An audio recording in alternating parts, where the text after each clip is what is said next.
السلام علیکم ستړي مسئ د کندهار ژوندون تلویزیون د دې مهال تازه او وروستي خبرونو ته ښه راغلاست. زه محمد یم.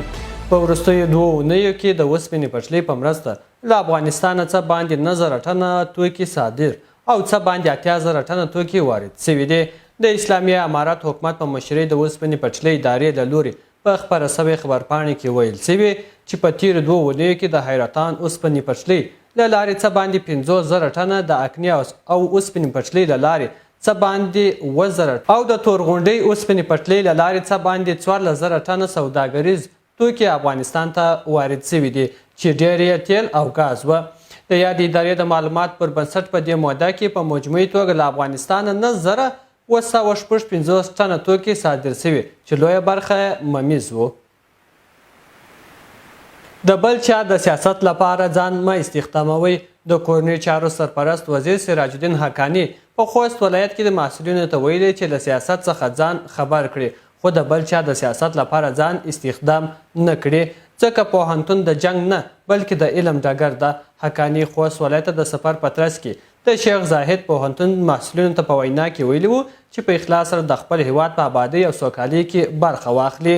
نوموړي د خپلو خبرو پر دوام زیاته کړې ده چې بهرنۍ کړۍ شر خوښوي او غواړي د افغانستان تعلیمي او عملي مرکزونه کمزوري کړي، د عملي کادرونو ترمنځ نفاق واچوي. خو په خبره د اسلامي امارت او افغانان باید متوجه واوسي، له هر څه وړاندې اسلامي او ملي ارزښتونو ته لومړیتوب ورکړي.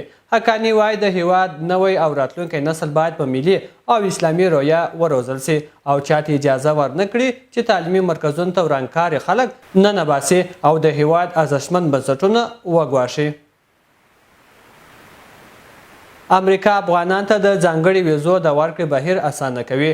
د امریکا د بهرنیو چارو وزارت ویلي چې شاوخوا 15,000 افغانان ته د امریکا د ځانګړي ویزو پروسې ته غوښتنلیکونه سپارلي دي، خو د یوه کال په تیریدو لا هم د دغه اسنادو د ارزونې پروسه نه ده بشپړه سوې. امریکایي چارواکي وایي دوی په دې لټه کې دي چې افغانان ته ځانګړي ویزو د ورکړې بهیر اسانه کړي. د دې ترڅنګ امریکایي ادارې دا هم وایي چې په غوښتنلیکونو کې لوړه سلنې د ځانګړي ویزو په شرایطو برابر نه دي، خو هغه کسان چې دغه شرایط یې پوره کړي دي د تخلیې بهیر او همداراز د اسنادو ارزولو بهیر په چټکۍ سره روان دي. او وروستی خبر دا چې اروپایي ټولنه د روسیې د یرغل په وړاندې د مقابلې لپاره د اوکراین سره د نورو پوځي مرستو ژمنه کړې ده، خو په ورته مهال د دې ټولنې د غړو ترمنځ د لا ډیرو یووالي غوښتنه کړې ده. د اروپایي ټولنې د بهرنیو چارو وزیرانو پرون له اوکراین سره د 500 میلیون یورو د نورو پوځي مرسته اعلان کړې ده.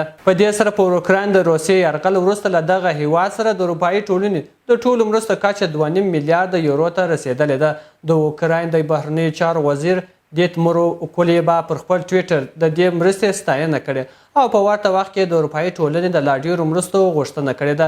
د کولیبا د اروپایي ټولنې د بهرنیو چارو وزیرانو ته په وینا کې ویلي پر روسیې بندیزونه له روسیې سره پر اوکراین د یرغل په خاطر حساب کتاب د اصلي غوښتنه ده.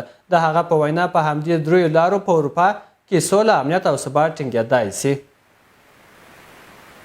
درنو لیدونکو دا وه د دې ساعت خبرونه. پاتې ورځ مو نیکمرغه.